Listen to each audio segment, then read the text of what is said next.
back to our business. Lagu jiwa aduh cukup bermakna. Okay, baik. Back to our business perempuan. Tajuk kita malam ni berdasarkan kepada beberapa persoalan.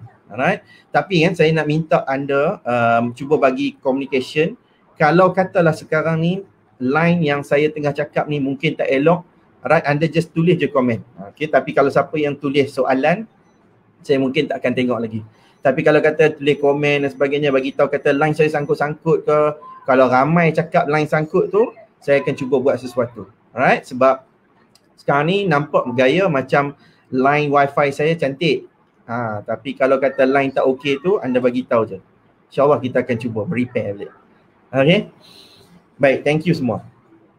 Malam ni tajuk adalah berkenaan dengan nafkah anak perempuan. Cerita berkenaan dengan nafkah anak ni adalah satu cerita yang ulang banyak-banyak kali pun dia mungkin tak akan menyelesaikan. Okay, dia mungkin tak akan menyelesaikan 100%. Sebab ada orang yang dia tak pernah ambil peduli. Ada bapa yang dia tak pernah ambil peduli. Ada bapa dia ambil peduli tapi dia mungkin tak mampu. Ya. Ada bapa yang dia tahu. Okay, dia tahu memang dia kena ambil tahu benda tu. Ya, dia kena ambil peduli tentang nafkah anak ni. Tapi dia saja-saja. Dia saja-saja buat-buat tak tahu, buat-buat tangguh-tangguh, buat-buat tak berapa ada kemampuan. Sebab bapa ni kadang-kadang dia ada yang bagus, dia akan ambil peduli. Dia akan tahu setiap bulan perkara yang paling penting untuk dia lakukan adalah mencari nafkah kepada tanggungannya. Kalau dia masih ada isteri, tanggungan kepada isteri. Kalau dia ada anak, dia kena ada tanggung isteri dan anak. Kalau dia sudah bercerai, dah tak ada isteri, biasanya orang dia akan ceraikan sekali dengan anak. Tambah-tambah perempuan, saya selalu dapat isu berkenaan dengan lelaki yang menjadi bapa tapi dia macam seolah-olah menceraikan anak sekali. Okay? Sebab dia ingat anak tak dapat di bawah jagaan dia. Jadi anak tu diserahkan kepada ibu 100%. Keluarga ibu 100%. Okay? Ini adalah perkara yang kita sukar untuk nak selesaikan perempuan. Sebab dia datang daripada sudut kesedaran. Cerita tentang nafkah anak ni perempuan, cerita yang tak akan berkesudahan kalau tak ada kesedaran. Selagi tak ada kesedaran, anda akan terpaksa untuk naik turun mahkamah banyak kali. Seriously perempuan, saya akan cakap kenapa kena naik banyak kali. Sebab perempuan boleh tanya, siapa yang tak ada pengalaman, perempuan boleh tanya, tulis kat komen. Nanti akan ada salah seorang bagi tahu, saya ada pengalaman macam tu. Pengalaman apa? Pengalaman yang tak dapat nafkah anak, bapa tak ambil peduli, bapa hidup tapi bapa tak ambil peduli, kita terpaksa naik turun mahkamah. Bila kita naik mahkamah, kita nak mahkamah keluarkan perintah kepada nafkah anak tersebut. Okey. Bila naik, dia tak mau setuju dengan mudah. Minta 500 setiap bulan seorang anak.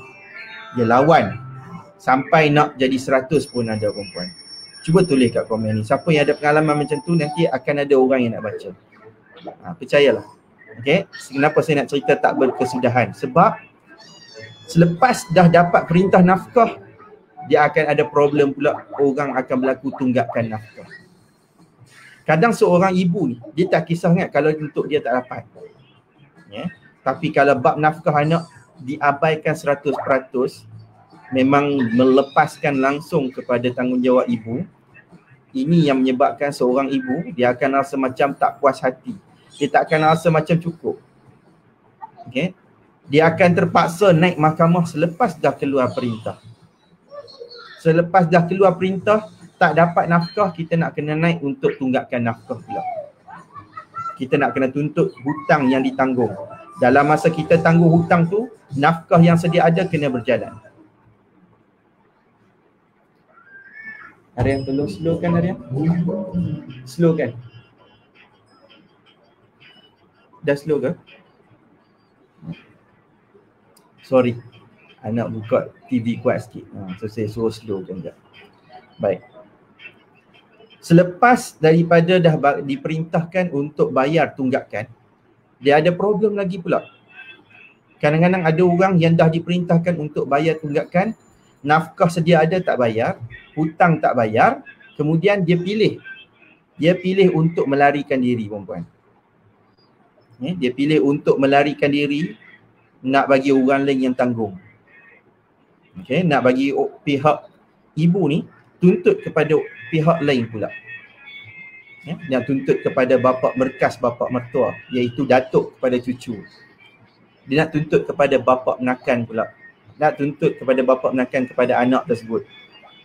Tanggungjawab yang diikutkan ke arah pewarisan. Kalau pihak laki ni dari sudut faraid kan, dia dapat bahagian lebih tu kan. So dia kena tanggung anak saudara dia. So si ibu ni dia nak kena tuntut benda tu. Naik banyak kali.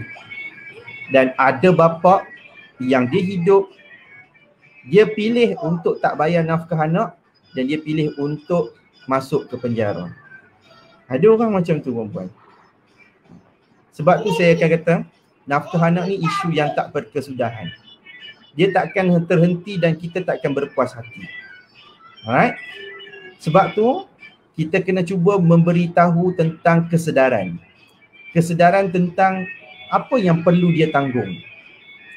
Alright? Sebab tu kita takkan boleh memuaskan hati, tapi pendekatan yang saya akan lakukan adalah, tak apa, biar aku terangkan, biar aku cerita sampailah semua orang dah melekat. Mustahil lah nak semua orang melekat, sebab yang follow ni pun berapa puluh ribu je. Dekat Malaysia ni ada berapa puluh juta. Kan? Ada 30 lebih juta orang. Orang Islam Allah alam berapa. Okay? So, it's okay. Kita teruskan usaha kita. Saya akan teruskan usaha untuk bagi tahu. Dan ada macam biasa, anda teruskan usaha untuk share, untuk kongsikan. Kalau kata dia tak mau share video, tak apa. Dia ulas balik pun lagi bagus. Kalau pandai tulis. Okay? Alright. Persoalan yang paling penting untuk kita bagi kesedaran kepada seseorang lelaki tentang bab nafkah anak ni, dia akan bermula dengan apa yang dia kena tanggung. Banyak bapa yang dia tak tahu apa yang dia kena tanggung sebenarnya. Dia nak kena bagi duit ke ataupun dia nak kena bagi barang. Okay? So, dia pening kat situ. Dia pening nak bagi barang ataupun nak bagi duit. Kalau dia kata dia bagi duit, sagi dia akan fikir, kalau aku bagi duit, sagi mak ni guna macam tu je. Kadang-kadang ada yang bapak terfikir, tergamak fikir macam tu. Alright? Kalau saya lebih baik bagi duit daripada beli barang. Sebab kadang-kadang barang yang kita beli tu mungkin tak memadai. Mungkin tak berapa sesuai. Dia mungkin fikir beli asalkan ada. Asalkan ada, okey. Ada dia tengok anak tu mungkin tak sesuai. Contohnya, seorang bapa wajib untuk menanggung nafkah makan dan minum. Okay, makan dan minum. Alright, so makan dan minum ni, kalau kata budak, dia akan bermula dengan susu. Susu pun tak semua budak sesuai dengan susu lembu. Ada budak yang kena dengan susu kambing. Ada budak yang kena sesuai dengan susu soya. Tapi disebabkan susu kambing dengan susu soya ni dia mungkin mahal. So bapak ni kata, buat apa bagi mahal? Jangan duk ajak anak minum susu mahal. Dia beli. Dia beli susu lembu, beli tin-tin bagi nah. Aku dah beli susu dah ni. Mak ni bagi tahu, tak boleh. Dia tak boleh kena dekat susu macam ni. Nanti dia sakit. Jangan duk mengada sangat. Jangan duk ajak anak. Tak hang yang nak pakai duit. Banyak orang macam ni, perempuan. Pengalaman saya 7 tahun dekat dalam mahkamah, perempuan. Cerita berkenaan dengan perkara begini, banyak. Bapa ada yang tak ambil peduli pun tentang anak ni sakit ataupun tak. Kadang-kadang dia tak tahu pun enzima tu benda apa. Cuba pergi tanya, perempuan. Siapa yang bapa dia, yang suami sekarang ni, yang ada suami, nak tahu dia bagus ataupun tidak bab anak ni kan, cuba tanya dia, enzima tu benda apa. Kalau dia boleh jawab enzima tu benda apa, perempuan, insyaAllah dia faham, dia bagus. Tapi kalau dia tak tahu, percayalah, dia tak pernah ambil peduli pun tentang kisah anak sakit ni akan perlukan apa. Okay? Sebab seorang bapa dia kena ambil peduli tentang perkara tersebut. nafkah makan dan minum kena betul. Tak semua anak sesuai. Okey. Bab nafkah makan mesti kena bagi makan. Dia tak boleh ibu ni yang tanggung bagi makan. Kalaupun seorang ibu ni seorang yang berkemampuan, bekerja, gaji besar dan sebagainya. Kalau ibu ni dia tak mau bagi nafkah kepada, tak mau beli barang makan lah untuk anak dia kan, dia tak menjadi salah kepada ibu tu. Cuma tak tergamak je kita nak buat. Kan? Tapi dia menjadi salah kepada seorang bapa. Bapa kalau dia tak ambil peduli bab beli makan dan minum ni, okey, bab perbelanjaan anak dekat sekolah contoh dia, tak bagi duit belanja untuk anak belanja kat sekolah, mengharapkan ibu bagi, so dia dah jadi dosa kepada bapa tu. Kalau tanya kat saya hukum, itu jawapannya. Okey. Sebab bab makan dan minum ni memang tertanggung di bawah seorang bapa. Ya, seorang bapa wajib untuk tanggung makan dan minum. So, makan dan minum yang pertama. Yang keduanya, bapa wajib untuk tanggung pakaian. Pakaian budak ni macam tu lah, daripada baby dia lain, umur setahun dia lain, 2 tahun, 3 tahun, dia makin besar, dia akan ada perubahan saiz bentuk badan dia. Kalau orang macam kita ni, yang dewasa kita macam saya ni, dia mungkin membesar tu disebabkan pemakanan saja. Kalau anda perasan, bulan puasa hari tu mungkin kurus. Sekarang ni dah bam-bam sikit dah. Tak apa, saya akan mula esok nak start puasa. Siapa nak join saya puasa? Saya dah kena puasa balik dah. Nampak dah kembang dah ni. Okay. So, kalau kita yang dewasa ni, perubahan bentuk badan ni kadang-kadang disebabkan kita makan saja. Kan? Sebabkan kita makan, dia akan berubah. Kalau kita tak makan, dia mungkin akan mengecut sikit. Tapi, baju kita lebih kurang sama saja. Kalau kata M, kadang-kadang dia mungkin L, beli L je. Kadang-kadang kita boleh cover dah macam tu. Alright? Tapi kalau budak, daripada baby, dia membesar daripada sehari ke hari tu, dia akan membesar. So, kita tak boleh bagi budak ni pakai baju baby semata-mata setiap 1 bulan tu. Okay? Dia akan bagi, bertukar dah. Habis dah baju baby tu. Kena simpan kat store. Tunggu baby baru pula. Ataupun kita nak sedekah ke orang saja kan. So, tu baru baju baby. Kena pula besar makin 3-4 tahun tu, dia dah kena beli pakaian. Okay. Pakaian, pampers, minyak telon, minyak UG cap limau. Okay. Minyak UG kena bayar kat aku ni. Cakap ni ramai orang tengah dengar. Tengah promote ni. So, cerita bab mengenai nafkah anak ni, bab pakaian, dia bukan sekadar baju sahaja perempuan. Dia cerita dia mengenai benda-benda yang selain daripada baju. Kalau semalam saya sentuh tentang nafkah isteri, bab pakaian, bab ubat gigi, anak pun kena ada ubat gigi dia. Budak dia tak main ubat gigi pedah. Mana boleh macam tu kan? Dia ada ubat gigi dia, Kodomo Lion. Kodomo Lion ni kena bayar kat aku ni. Ubat gigi apa lagi, kanak-kanak punya macam-macam. Brus gigi dia tu kan, brus gigi kanak-kanak ni kan, dia tak sama tau dengan brus gigi dia orang dewasa ni. Brus gigi orang dewasa kadang-kadang guna 2 bulan pun boleh tahan lagi kot. 3 bulan pun boleh lagi kan. Tapi kalau budak ni, dia lembut sangat. Kalau dia gosok gigi lepas tu, dia cepat je kembang. Itu semua tanggungan tau. Wajib untuk bapak kena belikan benda tu. Ni bukan cerita zaman kayu sugi tau. Ni zaman cerita sekarang ni zaman pakai brus gigi. Ubat gigi. Apa lagi? Zaman pakai pomade. Pomade. Dulu mungkin cerita minyak rambut. Lepas tu cerita gel. Sekarang tak ada gel.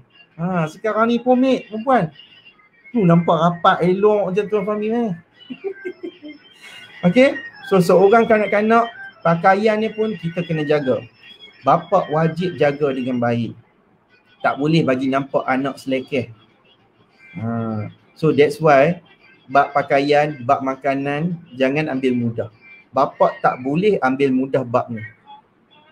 Yang ketiga, bapa wajib, yang ini penting, sediakan tempat tinggal perempuan. Okay, sediakan tempat tinggal. Kalau katalah kan, sepatutnya seorang bapa ni sediakan tempat tinggal. Kalau kata dah bercerai dengan isteri dia, So dikatakanlah dia tak mau bagi bekas isteri ni duduk dengan anak-anak. Ada perangai macam tu. Dia kata sebab ni anak-anak dah duduk dengan mak dia ni. Lepas tu rumah hang tak bolehlah duduk rumah aku. Okey, hang kena duduk rumah lain. Boleh. Kalau dia kata macam tu, syarat dia kena sediakan orang gaji kat situ. Orang gaji hak boleh jaga, mampu. Okey, yang ni satu perkara yang penting. Bab tempat tinggal adalah bab yang paling penting kepada seorang anak. Seorang anak kita kena ambil peduli bab tempat tinggal. Kita kena sediakan tempat tinggal.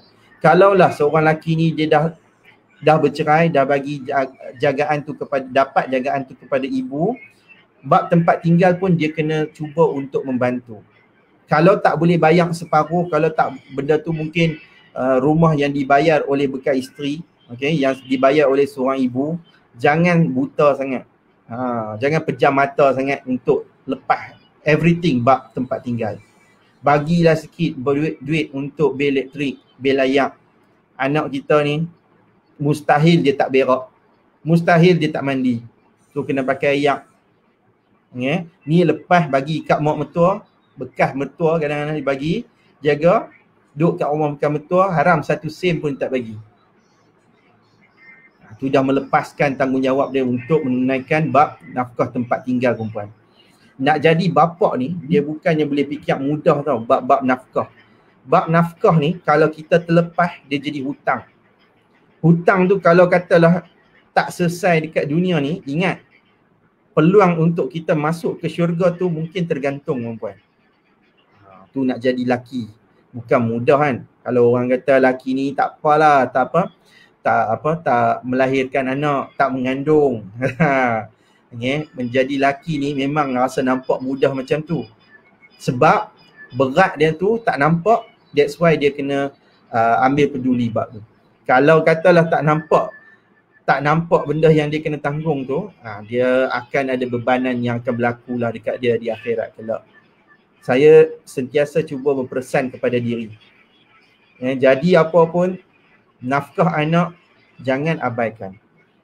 Kita kena educate lelaki, kita kena educate woman akan educate dia punya anak dia supaya dia ambil peduli. Dia ambil tanggungjawab seorang lelaki. Okay. Anak kita ni kita kena ajar daripada kecil kalau ada anak lelaki. Ajar supaya dia menjadi seorang yang bertanggungjawab, supaya benda ni dia tak akan berterusan perempuan. Supaya dia tak melakukan kesalahan yang sama kepada anak dia pula. Kalau kita dah tak ada nanti ni, mungkin video ni akan ada lagi. Okay. So pakcik dah pesan. Okay. Ambil tanggungjawab, jadi seorang lelaki, jadi seorang bapa yang bagus. Bercerai pun tak apa. Yang penting jaga bab nafkah anak tu dengan baik. Ni anak guna keperluan elektrik, 1 sen tak bayar, padahal anak dia juga yang guna elektrik. Lah ni pula zaman yang belajar dekat rumah pun PDPR kan. Belajar dekat rumah pun pakai laptop, elektrik juga. Okay. So semua tu kena ambil peduli. Bab makan, minum, pakaian, tempat tinggal. Okay. Ada satu lagi nafkah ataupun bayaran wajib sebenarnya. Okay. Berdasarkan saya punya pembacaan kat sini. Okay. Tentang apa perkara yang satu lagi yang harus ditanggung oleh seorang bapa, tapi ramai bapa terlepas pandang bab ni dan ibu pun yang tak tahu bab ni. Okay. Iaitu seorang bapa sepatutnya membayar upah susu. Okay. Kalau seorang ibu yang melahirkan anak dia, okay, bukan wajib untuk dia memberi susu badan tersebut kepada anak tu. Okay. Kalau dia bagi, dia dikira sebagai dia perlu dibayar upah oleh si bapa tersebut, suami dia. Cerita upah susu ni bukan cerita main-main perempuan tau. Yang ni cerita yang ada dalam hukum syarak, yang ada dalam mazhab Syafi'i. Upah seseorang lelaki membayar kepada isteri dia yang melahirkan anak tersebut, upah susu wajib untuk dibayar kalau isteri tu minta. Okay. So jangan main-main. Kalau katalah isteri minta, ni abang saya nak minta bayar upah susu saya sebab saya menyusukan anak ni. Saya kata, hang gila ke apa? Ni anak hang kot, hang bagi minum lah. Biasa dengar. Kan ada yang berlaku macam tu. Kalau tak ada yang berlaku pun, mungkin dia kata, ni hang belajar kat siapa ni? Mana punya ustaz hang belajar ni? Tak buat. Yang ni memang ada dalam hukum syarak. Okay? Harus untuk bapa ni menanggung upah susu bagi seorang kanak-kanak yang diberikan susu oleh isteri dia sendiri. Okay. Tapi kalau katalah kan anak tu disebabkan anak tak sah taraf. Okay? Anak yang lahir bukan disebabkan perkahwinan, anak yang tak dinasabkan kepada bapa tersebut, anda tak boleh minta ni tu. So berhati-hati. Kalau bab perkahwinan, terutamanya orang yang menikah dekat Siam. Menikah dekat Siam, balik main ke Malaysia, tak buat pengesahan, anak tu kalau lahir dia akan dikira sebagai anak tak sah taraf. Bila anak tak sah taraf, dia takkan boleh dibin ataupun bentikan kepada bapa tersebut selagi mana tak disahkan tu. Kalau anak tu anak disebabkan rogol pun tak boleh juga. Kadang kita nak minta nafkah dekat perogol. Okay. Jadi that's why kalau katalah anak tu anak tak sah taraf, so memang kita tak boleh minta upah susu dekat bapa biologi. Jangan kata upah susu, bab makan minum pun dia bukan tanggungan kepada dia. Sebab yang tu bukan anak dia. Di sisi hukum syarak, yang tu bukan anak dia perempuan. Okay, kita tak boleh anggap, kita kena buang skeptikal kepala otak kita ni, kita kena cuci sikit. Kita jangan anggap orang yang bapak biologi. Okay, bapak biologi ni maksudnya bagi benih lah tapi tak berkahwin. Dapat keluar anak tu tak bibin ataupun bentikan kepada si bapak tu, kita tak boleh kata tu bapak dia. Tak boleh macam tu. Kita jangan fikir macam tu sebab lama kelamaan dia akan fikir nanti ni, nanti anak tu besar, cuba fikirkan apa yang dia akan fikir. Kalau anak tu besar, oh ni bapak aku, siapa tak ada bin? Oh, mak aku, macam tu. Takkan kita nak kata macam tu kan? That's why kita tak boleh kata yang tu bapak dia, tak boleh. Kalau nak kata yang tu bapak angkat ke, okey lah. Alright. So, upah susu ni, siapa yang first time dengar, jangan jangan terkejut. Anggap benda ni memang satu ilmu yang baru. That's why untung orang yang sentiasa belajar. Orang yang sentiasa belajar, kadang-kadang tok guru. Saya tak boleh kata saya tok guru kan. Sagi orang ingat saya ni ustaz pula. That's why ilmu ni kalau kita makin belajar, makin ada benda yang baru kita akan belajar. Okay, so upah susu ni adalah satu perkara yang wajib untuk seorang bapa bayarkan kepada si ibu tu. Macam mana kira, yang tu tak tahu. Yang tu tak ada kiraan perempuan. Tapi kalau anda minta upah tu sekian, dia wajib bayar. Cuma biar munasabah lah. Boleh lah minta 6 kali kenyang, 7 kali kenyang, 8 kali kenyang, berapa kali mana semua tu, minta lah 1,000 ke apa ke. Bahkan kalau kata cerita tu bab nafkah susu ni, anda tak dapat tu, dikira sebagai satu pengorbanan anda. Okay, so yang tu boleh cerita masuk dalam mut'ah nanti. Pengorbanan kita tu. Okay, so bab susu ni, dia hukum dia harus untuk seorang bapa bayar. Tapi kalau bab si ibu ni, dia minta, dia wajib perempuan. So orang akan kata kat saya, biar betul ni, cubalah pergi semak mana-mana kitab pun. Saya tak kisah, pergi cuba. Okay, alright. Dan kemudian yang paling pentingnya adalah bab keperluan nafkah. Nafkah yang paling penting adalah bab nafkah perubatan. Okay, bab nafkah perubatan adalah bab yang penting. Alright, bab yang berkaitan dengan nafkah perubatan, macam contoh bab anak sakit perempuan. Kita sangat kecewa kalau katalah seorang bapa ni, kita minta duit untuk perbelanjaan perubatan. Seorang ibu minta duit tu, kita bagi tahu kata anak terpaksa pergi dekat tempat hospital ni. Anak terpaksa dapatkan ubat kat sini. Tapi bapa boleh cakap, ish mengada sangat, saya cukup pantang perempuan. Saya cukup pantang benda tu. Sebab kadang-kadang kan orang ni dia mungkin tak ambil peduli, dia tak tahu pun tentang proses tu betul ataupun tidak. Kalau nak tahu, dipersilakan datang tengok. Betul ataupun tidak. Kan bapa kan boleh tengok lah kan. Akses untuk melawat. Contoh kalau tak puas hati, datang pergi tengok. Biar tengok sendiri. Anak dia ni ada apa? Ada asma, ada penat, ada demam. Memang kerap demam dan sebagainya. Okay. Bila ada ibu yang tuntut nafkah anak ni, dekat dalam salah satunya adalah nafkah perubatan. So dia tunjuk anak ni sakit ni sekian ni. Dia boleh cakap pula, ini biar betul tiap-tiap bulan duk sakit saja, tah-tah buat benda-benda tipu. Oh, saya cukup pantang perempuan benda-benda macam ni. Okay. So nafkah perubatan adalah nafkah yang wajib ditanggung oleh seorang bapa. That's why seorang anak ni, dia punya medical card dia, okay, medical card dia, insurans lebih tinggi daripada orang dewasa setiap bulan. But it's okay. Sebab dia memang akan kerap sakit. Biasa sebab dia baru nak immune tu, baru dia nak mula badan dia tu.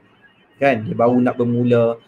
Tambah-tambah anak yang mungkin dia ada komplikasi daripada awal, so dia mungkin akan ada masalah juga. So tak mustahil kalau kata dia lebih mahal kat situ.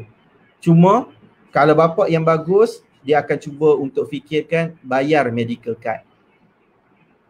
Walaupun mungkin dia dah bercerai, tapi dia kena tahu yang tu adalah tanggungan dia, tanggungjawab dia. Kalau dapat medical card, at least jadi apa-apa, dia boleh guna daripada situ. Daripada dia menghabiskan duit tu ke arah benda yang lain, lebih baik dia bayar benda tu. Senang. Kadang-kadang kita terlepas dah medical card. Sebab setiap bulan bayar medical card. It's okay. Kalau tempat kerja tu yang bagus, dia ada cover perlindungan untuk tanggungan, okay lah. Tapi tak semua orang macam tu kan. So kalau yang terbaiknya adalah bapa ni dia tanggung bab yang tu. Tanggung bab perubatan perempuan.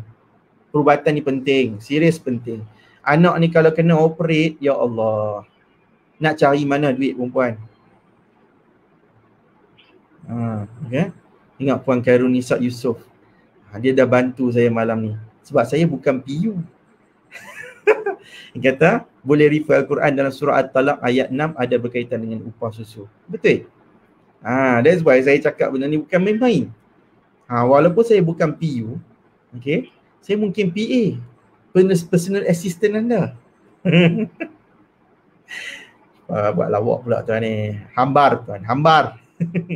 Okay, so anda kena tahu tentang berkaitan dengan keperluan nafkah tersebut, apa yang perlu ditanggung. Mungkin di kalangan kita ni majoriti yang menonton adalah wanita, but it's okay. Alright, sebarkan supaya kita tahu ada orang mungkin akan tengok kita punya Facebook berkaitan dengan nafkah anak ni perempuan. Jangan putus asa bab ni. Kita cuba educate orang. Sebab dia takkan ada penyelesaian dia hanya dekat mahkamah syariah perempuan. Dia takkan bolehnya. Kalau penyelesaian tu kita kata dekat mahkamah syariah, insya-Allah tuntut nafkah anak mesti dapatnya. Asalkan anak tu adalah anak sah taraf. Anak yang dibin ataupun bintikan mesti dapat.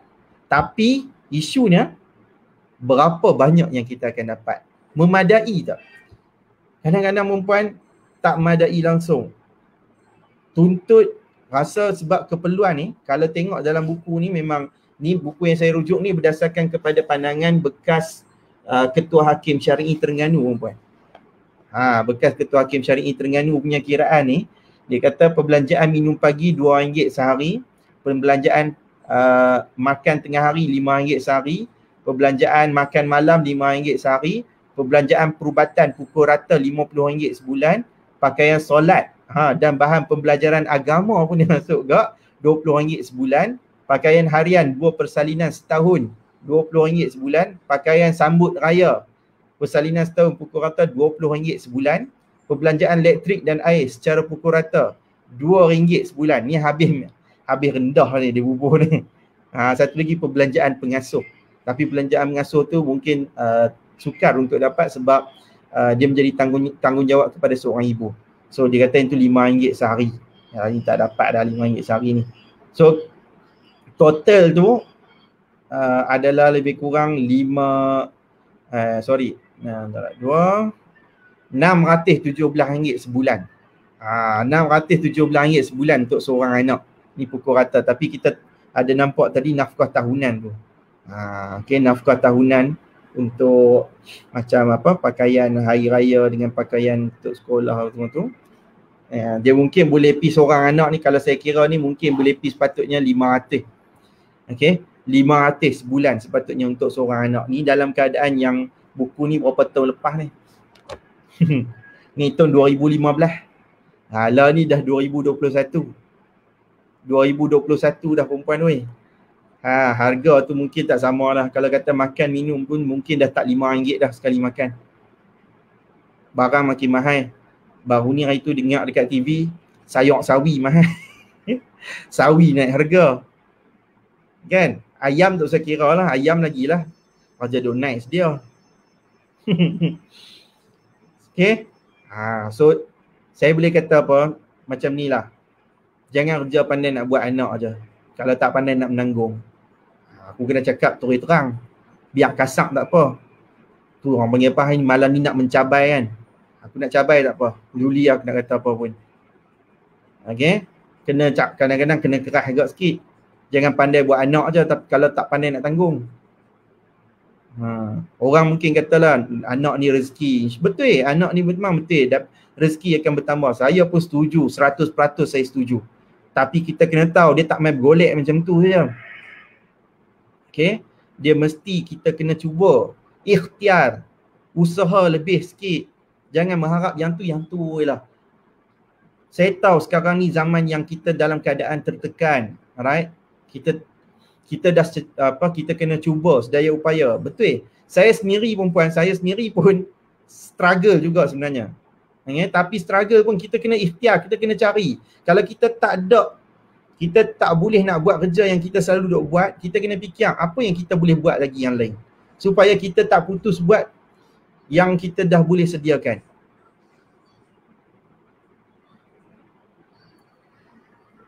Okay? Kita tak boleh sekadar jadi laki ni kita hanya sekadar bagi alasan saja.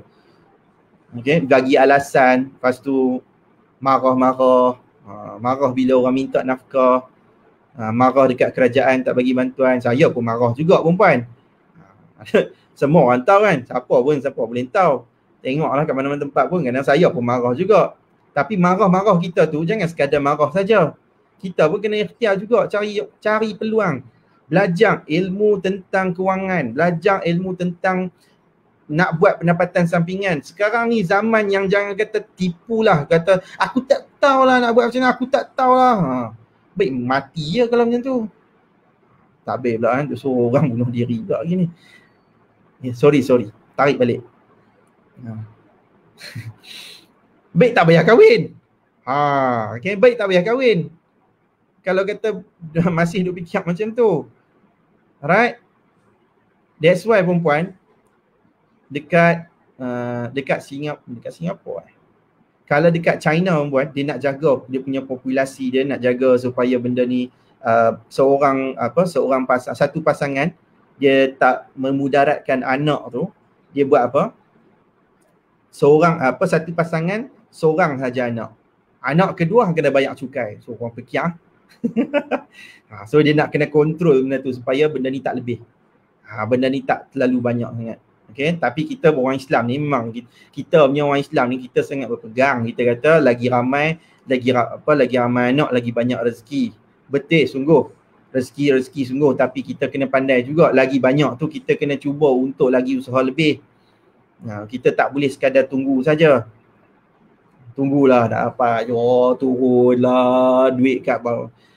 Duk anggap esok baca doa tu bangun tidur dah nampak dah 1 juta dekat bawah katil. Kalau ada macam tu, kerjaya yang paling besar sekali adalah tidur. Saya pun mau. Saya pun kerja tidur macam tu nanti. Siapa tak mau kan? Tidur bangun-bangun tengok-tengok. 1 kilo emas. Aku pun resign daripada jadi peguam, aku bekerja, aku tidur je. Senang. Tak pun kalau tak tidur pun, kata contoh lah kan, setiap kali pergi semayang dapat duit. Oh, semayang solat 5 waktu. Allah kata kalau kata siapa solat dapat pahala, tukar Allah bagi dengan dengan mah. Pergi semayang, makin depan soft makin tinggi bayaran. Oh, aku rasa penuh. Jangan kata hari Jumaat, jangan kata semayang raya. Solat subuh pun sampai ke sampai ke luar. Tapi kita tak macam tu perempuan. Sebab kita dekat dunia ni, kita kena usaha untuk cari rezeki macam tu. Okay. Alright. So, usaha lebih untuk cari. Jangan sekadar kita memarahkan orang, nak maki-maki dan sebagainya saja. Saya bagi peringatan ni untuk diri saya juga. Okay. Saya bercakap, batu tazkirah ni memberi peringatan kepada orang lain, sama-sama memperingati diri kita juga. Okay. InsyaAllah, so far, nak jadi super dad, dia kena buat benda ni. Dia kena sediakan bab nafkah, tak boleh abaikan. Dan dia akan masuk soalan seterusnya, sampai bila nak kena tanggung. Nafkah anak ni selagi mana anak tu hidup, okay, selagi mana anak tu hidup, kena tanggung. Kalau dari sudut undang-undang sampai umur anak ni 18 tahun, okay, cukup 18, anak tu kena minta sendiri. Kalau anak ni dah tak mau sambung belajar, dia nak kerja, so dia dah tak tertanggung dah, seorang bapa dah tak perlu tanggung dah nafkah anak dia. Tetapi daripada umur kosong 1 hari tu sampai umur anak ni dah 18, dia mesti kena tanggung lagi. Lepas pada tu 18, dia sambung belajar sampai umur umur dia lebih kurang macam 23 macam tu kan, yang belajar degree. Dia sampai takat degree saja. Kalau dia masih belum kahwin, dia fokus hati-hati belajar, dia masih lagi seorang bapa ni kena tanggung keperluan wajib untuk anak dia tu. Especially makan dan minum saja. Kalau kata tak mampu yang lain, so at least makan dan minum. So anak tu kena buat pinjaman PTPTN ke apa sebagainya. Okay, dia tak boleh lepas macam tu saja. Tapi kalau dia dah kahwin, yang tu dia dah tanggung diri dia sendiri. Dan kemudian kalau anak tu perempuan, dia kena di bawah tanggungan suami dia. Alright. So, terjawab tak siapa-siapa yang rasa macam malam ni, wah, Tuan Fahmi Ramli rasa macam tak buat lawak sangat malam ni. Tampak macam muka dia serius lah. Tapi dapat macam zoom lah malam ni. Alright. So thank you lah kalau siapa yang rasa macam benda yang saya cakap ni nampak macam serius. Tapi memang kita kena ambil serius kan. Bab nafkah anak ni memang bab yang tak berkesudahan. Seriously saya bagi tahu, bab ni kita memang takkan puas hati punya lah. Dapat perintah mahkamah pun kita takkan puas hati juga nanti ni. At least biar kita ada orang perintahkan supaya menjadi satu tanggungjawab. Baru kita boleh tahu. Okay. Kalau ada orang tanya ke saya, tuan, macam mana kita nak buat tuntutan? Nak buat tuntutan, kena pergi ke mahkamah. Alright. Kalau bekas suami ataupun si bapa ni tak mau bagi nafkah anak, kita minta dia bagi sikit dan sebagainya, tak cukup, tak bagi langsung, kita memang kena pergi ke mahkamah. Buatlah tuntutan. Nama tuntutan tu adalah Saman Penyata Tuntutan Nafkah Anak Perempuan. Baik. Dia akan mula dengan untuk proses suluh dulu. So bapa ni kena datang, dah tengok untuk bincang dulu. Kalau kata tak boleh juga, kita minta 500, dia duk berkeras juga nak bagi 100.5 saja, so kita nak bicara. Biar mahkamah yang tentukan kan. Okay, jadi prosesnya adalah kita kena tuntut juga macam mana sekalipun. Ada orang akan tanya saya, tuan macam mana kiraan? Kiraan tu bergantung pada masing-masing. Kita kira sendiri, catat sendiri. Okay, berapa perbelanjaan untuk seorang anak kita. Cuba ambil satu waktu, ambil satu kelai kertas, tulis anak yang sulung dulu. Anak yang sulung ni makan minum dia macam mana? Berapa ringgit biasanya? Dia ada apa-apa perbelanjaan lain tak? Catat. Apa saja benda yang kita belanjakan tu, kalau kata bapak tu tak tanggung, catat. Apa benda? Makan minum. Lepas tu kemudian tuition dan sebagainya, tulis dulu. Okay. Yang keduanya, lepas dah catat tu, simpan resit setiap perbelanjaan. Cuma kena ingat satu perkara. Yang akan didahulukan, yang akan diutamakan dekat dalam mahkamah syariah adalah berkaitan dengan keperluan. So bab kehendak anak ni, bab mainan dia mungkin tak boleh menjadi kepada keperluan. Okay, ada orang tanya saya, mainan ni bukan keperluan ke? Mungkin boleh jugalah, tapi tak boleh kerap-kerap. Mainan pun tak boleh mahal. Dia tak boleh nak claim balik. Even kalau masuk dalam mahkamah pun kita tak akan boleh kata benda tu adalah macam satu keperluan. Okay, seorang bapa jangan duk kerja nak bagi mainan saja. Mainan tu bukan benda yang wajib perempuan tau. Okay, kalau anak tu minta beli, kita kena ingat yang tu adalah kehendak sahaja. Okay, baik. So, lega lah aku dapat beletiak ni. Beletiak dalam keadaan yang tenang. Okay, sesi mencabai. Dia bukan membawang, nak cabai. Okay, baik. Boleh tak soalan? Sekejap saya pilih. Saya minum ayak dulu Ustaz. Saya penat lah, tak tahu lah. Tapi perempuan saya malam ni saya nak bangun. Sekejap pukul 11, okay, 12 sekejap ni ada bola. Sekejap Belanda lawan dengan Republic Czech. Sekejap pukul 3 Belgium lawan Portugal pula.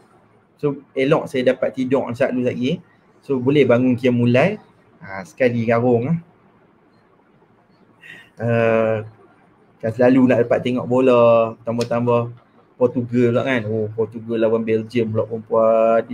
Perempuan tak tengok bola pun boleh tahu kenal pemain Portugal tu nama dia Cristiano Ronaldo. Syok.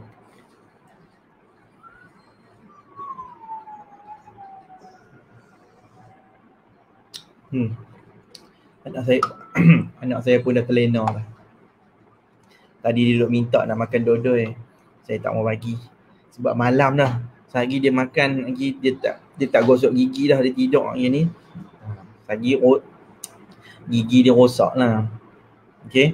So kita bab jadi bapa ni, kita kena jaga juga kan. Kita kena tahu bab kebersihan dia, bab kesihatannya. Malam-malam ni kalau kita duk bagi minum susu, okay, minum susu sambil tidur, kalau boleh kita kena suruh dia gosok gigi dulu. Ajak anak daripada kecil sebelum tidur gosok gigi.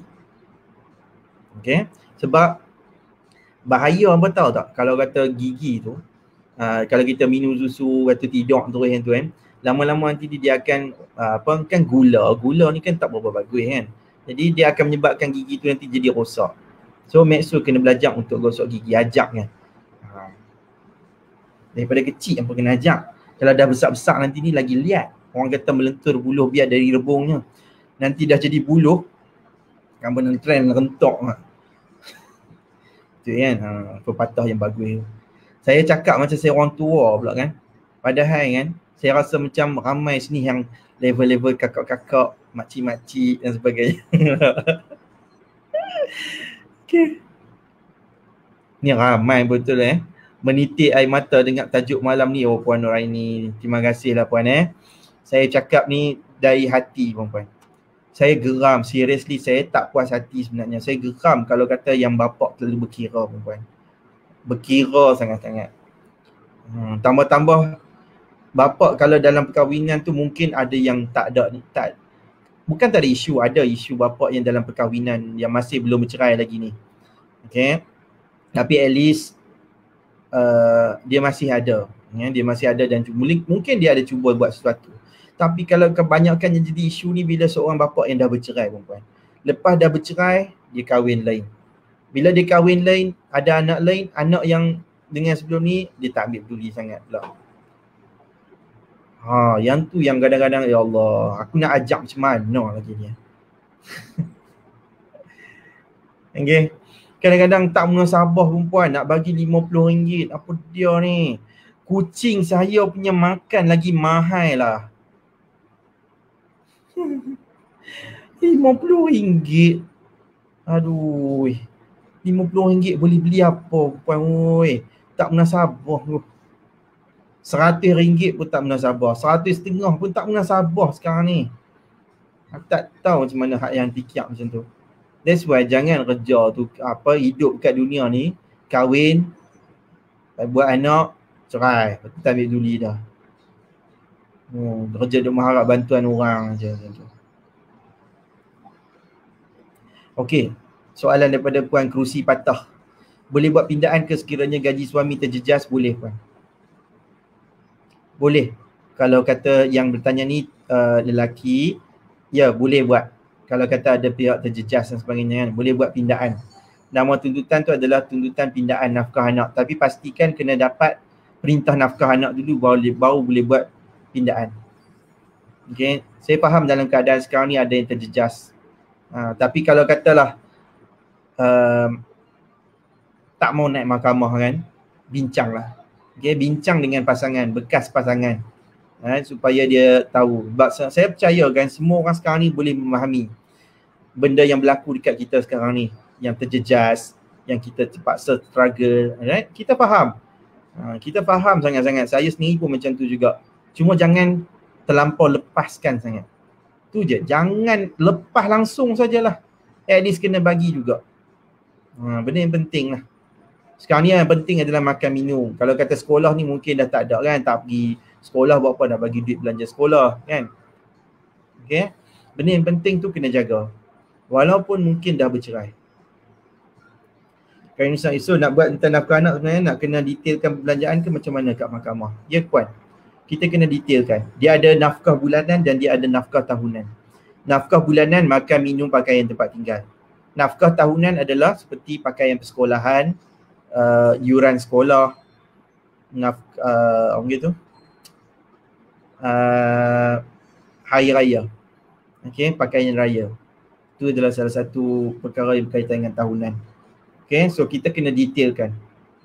Nak buat tuntutan dekat mahkamah ni perempuan, kalau kata dia akan melibatkan kepada proses yang suami tak bersetuju ataupun si bapa tak bersetuju dengan jumlah yang dituntut tu, kita kena ingat dia akan melalui proses bicara. So bila melalui proses bicara, kita kena lantik peguam. So nasihat saya, lantik peguam daripada awal untuk buat tuntutan, untuk buat saman dan sebagainya tu, supaya kita tak terkapai. Unless kalau kata you all ada memang dah ada perbincangan dekat luar, cuma nak muktamadkan dalam bentuk perintah bertulis sahaja. So kita nak dia dapat persetujuan. So yang tu tak perlu nanti peguam. Mungkin sampai, yang penting kena buat saman juga. Kemudian masa proses suluh, proses perbincangan untuk permulaan tu, kita dah boleh dapat muktamad. So mungkin tak perlu pada proses bicara. Tapi kalau katalah dia ni memang akan ada, dia kata aku tak boleh juga, so dia memang takkan setuju. So kita tahu yang dia takkan bersetuju, of course dia akan masuk pada bicaraan lantik daripada awal. Okay, sama ada peguam tu peguam kerajaan ataupun peguam swasta. Okay, ikut kemampuan kita. Ikut kemampuan.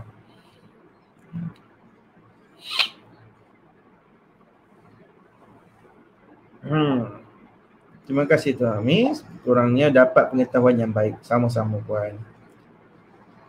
Anis Afikah Sukri. Kalau susu badan boleh tetapkan upah menyusu tak? Boleh Puan.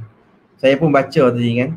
Boleh. Cuma perempuan jarang ada. Okay, saya boleh kata jarang ada lah. Okay. So atas kita. Kalau kita nak bubuh, boleh bubuh. Dia ada dalil kan? So ada dalil. Alright, boleh.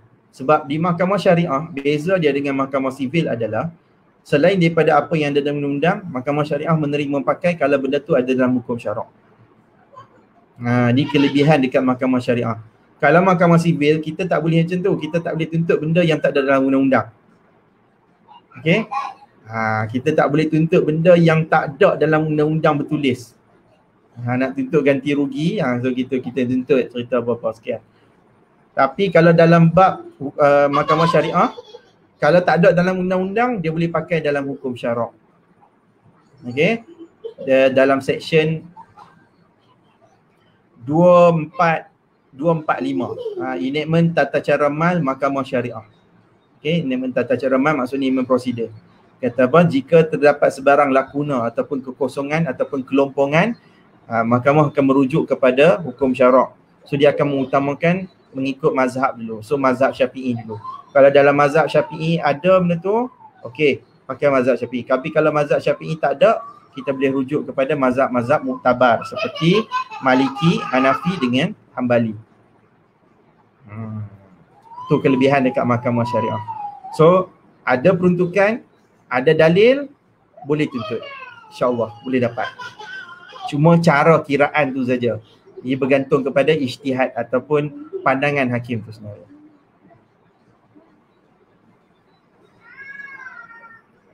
Tuan Puan Najamanin, tuan kalau nak claim duit insurans boleh ke dalam nafkah anak-anak? Boleh puan.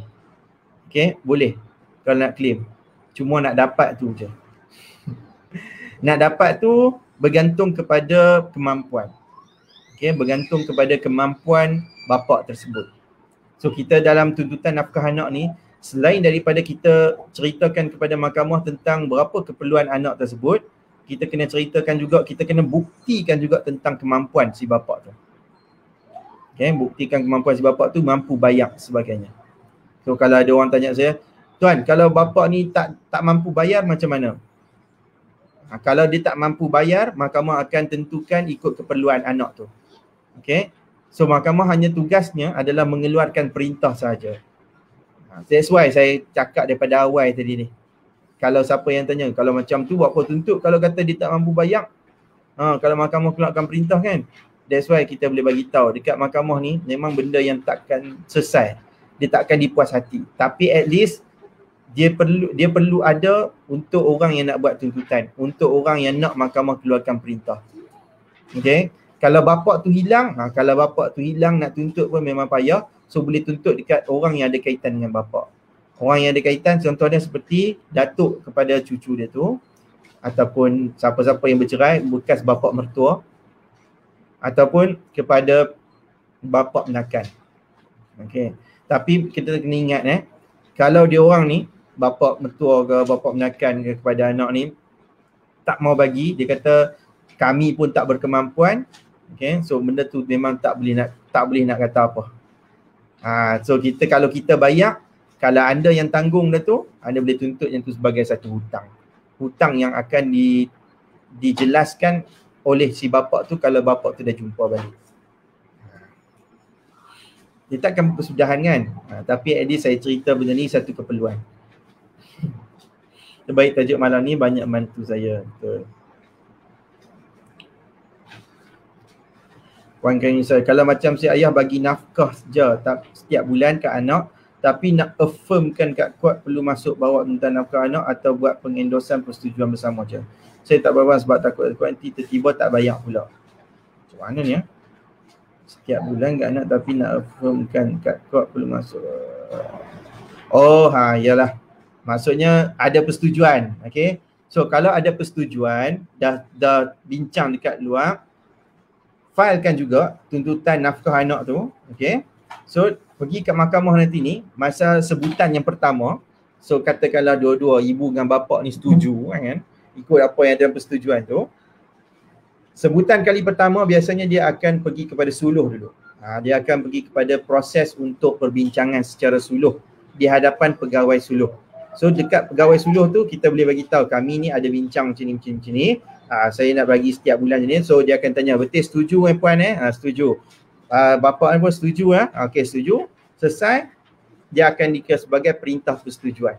Affirmkan sahaja. Tu lagi bagus. Ataupun ada setengah orang kadang-kadang dia tak buat pun kat luar, tapi dia boleh dapat persetujuan semasa tu. Contohnya si ibu minta 500. Lepas tu dekat depan suluh mungkin ada perbincangan si bapa dengan ibu ni, tanya, okey boleh tak kita nak minta kurang sikit, nak minta bagi 350 saja. So si ibu kata, okeylah tak apalah, boleh lah. So pun boleh selesai macam tu juga. So benda yang tak bincang kat luar pun, boleh bincang dekat dalam pun boleh jadi juga. Kalau bincang dekat luar lagi bagus. Sebab nanti bila buat tuntutan tak sia-sia, kita tahu dah kata ada persetujuan.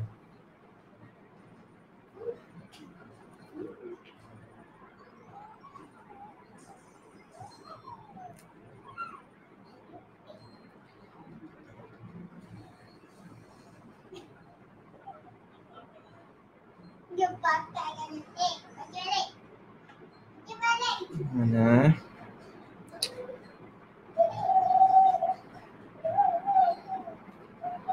Ramai yang tak tahu tentang upah menyusu.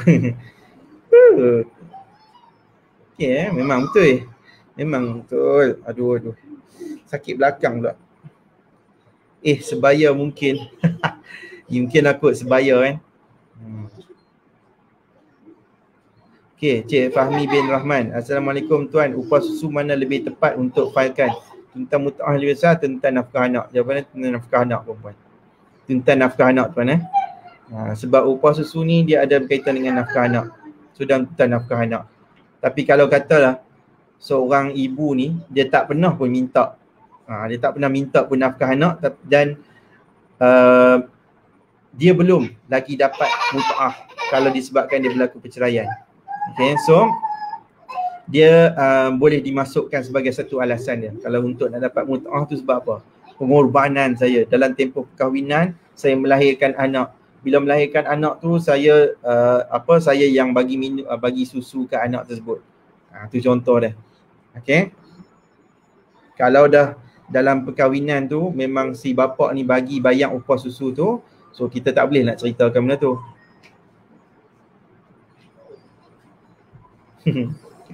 Saya muda lagi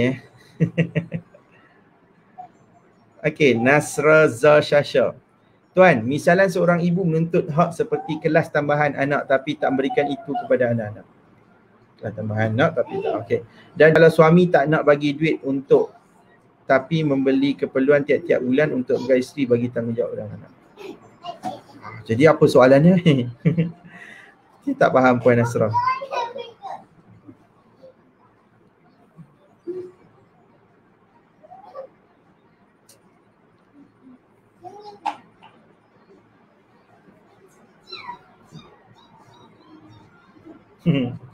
Saya lawak saya tengok komen-komen nampak ni. Oh no lah Saya nak kena tulis lah panjang Puan Azlina dia tulis balik. Puan Azlina ni dia tukang tulis untuk saya, pencatat untuk saya. Thank you. Ada soalan lagi kan ni? Okey. Haifa Akmal. Assalam tuan, salam. Saya nak pohon tuntan hadanah. Boleh tahu tak perkara macam mana mengukuhkan lagi penjagaan tersebut pihak pada saya? Saya diceraikan semasa hamil dan bekas suami saya sudah pun berkahwin semasa saya di Muaidah. Terima kasih. Puan, cerita tentang hak jagaan anak ni, puan ingat satu perkara saja Puan Haifa. Memang kekuatan dekat puan pun nak dapat hak jagaan. Okey. Seorang ibu hanya akan gagal, bukan gagal apalah. Yang ialah gagal dapat hak jagaan anak kalau dia termasuk dalam salah satu daripada 5 perkara, iaitu ibu ni murtad. Yang kedua, ibu ni berkelakuan keji secara terbuka. Contohnya jadi pelacur, jadi DRO. Okey. Yang ketiga, kalau ibu ni berkahwin lain. Yang keempat, kalau ibu ni ubah mustatin dengan satu jarak yang sangat jauh dengan tujuan nak pisahkan anak dengan bapa. Yang kelima, kalau ibu ni menganiaya anak tersebut. Okey. Kalau kita tergolong dalam menganiaya ni, maksudnya sampai tahap kena tangkap polis lah sebab dera anak tu lah. Okay. Kalau takat tu kena rotan sebab tak mengaji Quran, yang tu tak jadi isu lagi perempuan ni. Okay. So kalau katalah termasuk daripada salah satu ni, insya-Allah boleh gagal. Cuma satu saja yang selalu berlaku, iaitu ibu berkahwin lain. Ibu berkahwin lain pun bukan compulsory, bukan terus-terus tukar. Ibu kahwin, dapat anak dekat bapa. Tak macam tu perempuan. Okay? Dia bukan function dia macam tu. Dia kena tengok juga, ada kesan tak kalau kata ibu ni diubah jagaan anak tu kepada bapa dia. Dah lah anak ni membesar dengan ibu tu bertahun-tahun. Tiba-tiba disebabkan ibu ni berkahwin lain, kena tukar pula. Kesan tak kat anak ni? Anak ni boleh emosi tak dan sebagainya. Benda tu semua adalah berkaitan dengan kebajikan. Kebajikan anak tu yang diutamakan. Okay. Cuma kalau ada point macam tu, si bapa bolehlah buat tuntutan. Tapi kita kena ingat satu perkara Puan Haifa. Bab jagaan anak adalah bab yang diberi keutamaan kepada ibu. Dia ada bab ranking perempuan. Ranking.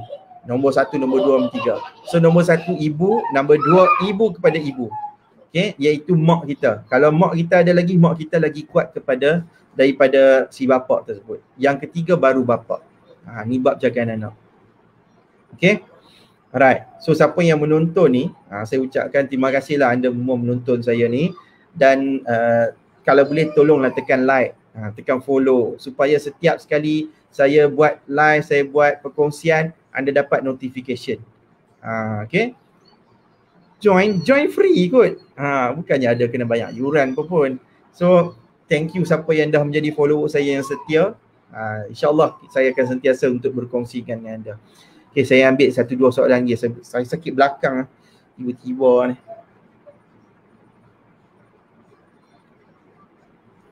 Okay, Puan Izzara Insyirah. Selepas selesai urusan perceraian, yang mana perlu buat tuntutan dulu ya tuan, nafkah anak atau hadanah dulu? Saya lebih prefer nafkah anak. Dia macam ni perempuan. Kita pergi ke mahkamah, kita nak tuntut ni sebab kita ada isu. Okay, tuntut sebab ada isu. Kalau tak ada isu, kita tak payah tuntut pun. Betul tak? Macam contoh bapa yang bagi nafkah anak, dia jaga bab makan minum anak semua tu okey je. Perlu kalau lagi kita nak naik mahkamah bab nafkah? Tak perlu kan? Ataupun seorang bapa yang lepas dah bercerai, dia tak kisah pun. Tak apalah, awak jaga anak ni dengan baik-baik, asalkan saya dapat hak untuk melawat dengan elok, dapat sekali-sekala bermalam pun dah okey dah bagi saya. Ada isu tak? So tak ada isu lah, sebab dia pun tak berebut nak ambil jagaan. Okay, kalau kata tak ada isu, tak perlu. Satu lagi, kalau mungkin tak berebut pun bab jagaan, mungkin sekolah, nak daftar sekolah, kena dapatkan sijil hak jagaan anak. Of course lah, kita kena macam mana pun kena naik mahkamah lah, sebab mahkamah yang akan keluarkan perintah jagaan. Okay, the point is, kalau tak ada isu, tak perlu tuntut. Kalau ada isu, kita letakkan sendiri level yang mana yang patut aku dahulukan ni. Tak semua orang sama puan. Kalau saya lebih prefer kepada duit. Lebih prefer kepada tuntutan nafkah dulu. Tapi kalau ada isu berkaitan dengan jagaan, kena filekan serentak lah. Jagaan satu, nafkah satu. Jagaan dekat mahkamah tinggi, nafkah dekat mahkamah rendah. Kalau ditanyakan saya, tuan macam mana nak filekan dulu? Nak file kat mahkamah tinggi dulu kan, nak file kat mahkamah rendah dulu? Nak tunggu selesai mahkamah tinggi dulu boleh tak sebelum saya nak file mahkamah rendah? Kalau saya lebih kata prefer serentak. Sebab bab jagaan mahkamah tinggi pun kalau di isu, dia bukan selesai tu dalam masa setahun. Kadang-kadang ada yang sampai 2 tahun pun ada sampai 3 tahun pun ada perempuan. Anak tu daripada kecil dah besar dah pun tak selesai lagi pun ada juga. Bab nafkah pun macam tu juga. Kadang-kadang sampai setahun lebih pun tak selesai lagi. Macam contoh yang PKP tangguh-tangguh ni kan. Ada klien kita pun ramai, klien saya pun ramai perempuan yang terpaksa redha sebab mahkamah tutup. Sedih juga kita pun. Kesian.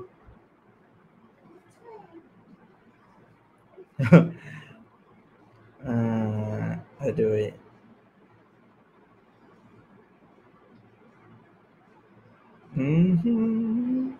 Hawat rasa sangat sat sangat. Sat apa Puan Nas? Dah 11 buku dah. Mana lagi ni?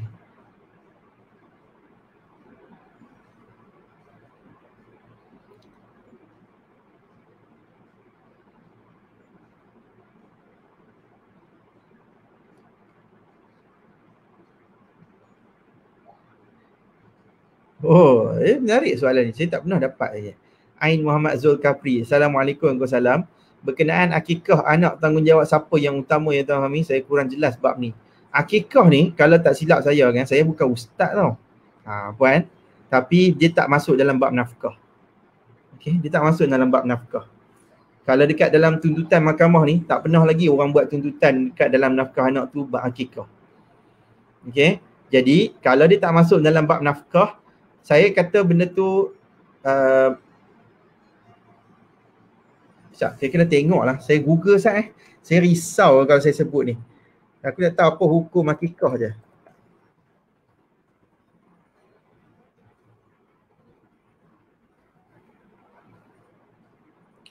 Okay. Okay. Alright, ni saya dah berani lah. Hukum akikah adalah sunat muakkad. Okay, sunat muakkad. Sunat yang dituntut. Sunat yang dituntut perempuan. Sorry sebab saya bukan ustaz. Okay, saya bukan ustaz yang boleh tahu banyak sangat tentang bab hukum. Cerita dalam bab nafkah ni, sebab kita dah biasa tuntut dekat mahkamah, jadi kita tahu apa yang perlu saja. Okay, tak pernah lagi ada orang buat tuntutan dalam nafkah anak tu dia masuk akikah. Sebab nafkah wajib, akikah tu sunat muakkad. Jadi dia tak termasuk dalam nafkah. Sunat muakkad. Sunat muakkad ni sunat yang dituntut. Dalam semayang pun kita ada sunat muakkad kan. Apa benda sunat muakkad yang kita buat dalam solat? Boleh tahu lah. Sunat muakkad macam contoh dia baca doa kunut. Doa kunut kan. Doa kunut kalau kita tak buat, dia tak membatalkan solat tersebut. Tapi kita kena sujud sahwi. Kan? Dalam hukum macam tu kan. Alright. So, dia kata, Puan Ain kata, tanggungjawab siapa yang utama? Kalau saya, bab ni, kalau sunat muakkad ke, bab wajib ke, bab bapak sepatutnya. Seorang bapak lah yang patut buat. Okay, seorang bapak yang patut tanggung lah. Anak dia kot. Anak dia lah kena bagi, bayar duit akikah semua ni. Tapi dia tak menjadi satu kesalahan kalau dia tak bagi, tak buat. Cuma tak berapa cantik lah kan, tak berapa baik lah sebab dia sunat muakkad kot. Kalau tinggal doa kunut pun kena sujud sahwi, takkan tinggal bab akikah tak ada apa-apa kan. Boleh macam tu kan. Wallahualam, saya rasa Puan Ain untuk jawapan yang lebih terbaik, saya rasa kena refer dengan ustaz lah kot. Sorry seriously. Aku dah menyanyi tadi kan, starting pun dengan menyanyi, tak nampak macam ustaz dah pun. Okay? Sebab tu saya kena menyanyi, kena bezakan. Tapi Puan Ain kalau nak tanya, saya rasa lebih prefer kepada ustaz lah kot. Tanya ke ustaz. Ustaz, saya nak tanya, apa hukum seorang suami yang tak tanggung akikah anak? Cuba beritahu macam tu. Tanya Ustaz Zaidrus ke, Dr. Mazhar ke. Kalau saya lebih prefer Dr. Mazhar. Sebab Dr. Mazhar dia ada dalil yang kemas sikit. Dia sebut hadis ni. Even banyak rujukan saya pun kepada Dr. Mazhar juga. Sebab dia punya pandangan dia ada banyak berkaitan dengan hadis. Kalau orang nak kata apa berkata lah, aku tetap dia. Sebab dia punya penjelasan dia tu, kita sedap dengar. Sebab ada dalil yang cukup kuat.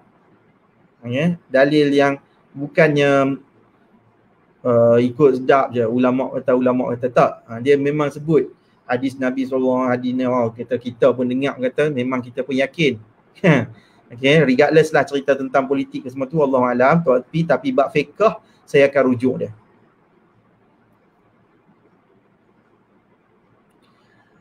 Okay. Hatta risbah. Tuan Fahmi, bab jarak tu tolong jelaskan jauh mana yang tak boleh.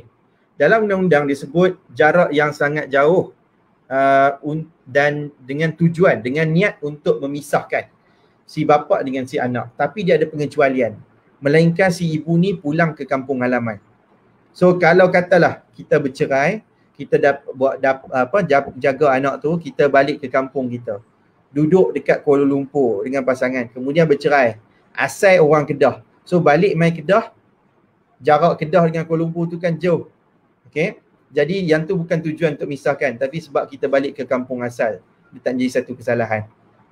Okay. Ataupun kalaulah seorang ibu ni bekerja. Okay. Bekerja yang memang ditugaskan untuk pindah ke tempat mana-mana. Pergi ke Sabah ke, pergi ke Sarawak ke. Okay. Pergi ke mana-mana. So anak kena ikut sekali lah kan. So kalau sebab pekerjaan pun tak menjadi isu juga. Alright, sebab yang tu bukan niat untuk sengaja pisahkan. Yang macam mana dikatakan jauh dan sangat pisahkan tu sebab sampai tahap yang bapak ni sukar untuk nak langsung berjumpa dengan anak tu. Sampai tak tahu kat mana dan sebagainya. Yang tu memang ada niat dia sendiri. Okay, nak bawa lari balik ke negara, luar negara ke, nak pindah, ada macam nak pindah ke Jepun ke. Kan? Siapa pernah teringin macam nak fikir nak migrate?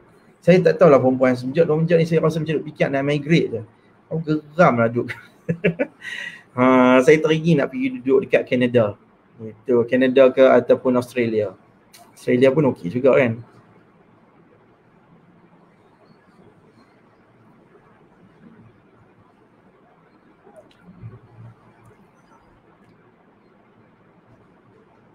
Ain Zulkafli kata, saya tak faham bab ibu kahwin lain jadi terlepas hak adanah. Dalam Islam, okey, saya kata tadi mahkamah syariah ni kan dia refer kepada hukum syarak. Hukum syarak ni dia ada daripada Al-Quran, daripada hadis, dia ada daripada fuqaha, ya. So ikut pandangan yang tetap tentu. Jadi kalau cerita bab kahwin lain ni perempuan, dia ada hadis. Ya. Hadis Nabi SAW kata tentang kamu lebih berhak ke atas anak kamu selagi mana kamu tidak berkahwin lain. Okey, hadis sahih. Alright, jadi hadis yang itulah menjadi sandaran dalam membuat hukum berkenaan dengan hak jagaan ni. Selagi mana seorang ibu ni tak berkahwin lain, jadi selagi itulah dia layak untuk dapat jagaan tersebut. Okey, tapi dia ada perincian lah dekat dalam bab hukum ni. Kita bab jagaan ni kita kena utamakan bukan sebab kahwin lain tu, tapi sebab kebajikan anak tu. Di mahkamah syariah pun kita akan perbicaraan tu menjadi panjang, cerita tentang kebajikan. Kalau kita kahwin sekalipun, so apa problem dia? Kalau kata kahwin pun, saya tak ada masalah sebab saya yang memang jaga anak tu. Anak ni akan terjejas kebajikan kalau katalah kita, dipisahkan dia dengan anak tersebut. Especially anak tu mungkin anak kecil yang tak pernah pun duduk dengan bapa dia. Mana mungkin disebabkan dikahwin lain tu mahkamah nak pisahkan. Nanti kesian ke anak tu. Mentang-mentang anak tu kecil, dia tak boleh nak bercakap, jadi kita nak kena buat ikut dan macam tu saja. Tak boleh. Bab jagaan anak kita kena ambil peduli tentang kebajikan. Kita kena fikirkan perasaan anak tersebut. Mudarat tak kalau anak tu pisah dengan mak dia hanya sebab mak dia berkahwin lain. Okey. Cuma dia menjadi satu point lah, senang cerita, satu point kepada bapa tu lah nak buat tuntutan. Okey. Kalau bapak ni tak ada point nak buat tuntutan tu, so dia tak mungkin dapat lah, payah nak dapat hak jagaan. Dia paling tinggi pun dapat hak untuk bermalam saja. Itu pun kalau anak tu besar. Kalau anak tu kecil, payah nak dapat bermalam pun. Sebab perempuan, anak ni malam, dia memang akan cari ibu.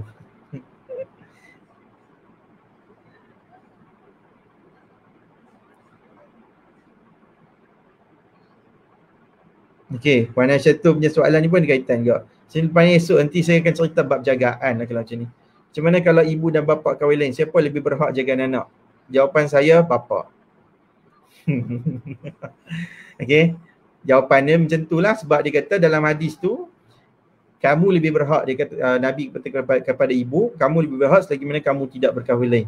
Okey, dia tak kata kepada bapa. Okey, dia tak kata kepada siapa yang dah kahwin lain yang tu tak dapat. Nabi tak kata macam tu, Nabi kata kepada ibu. So dia takkan menjejaskan kalau kata bapa kahwin.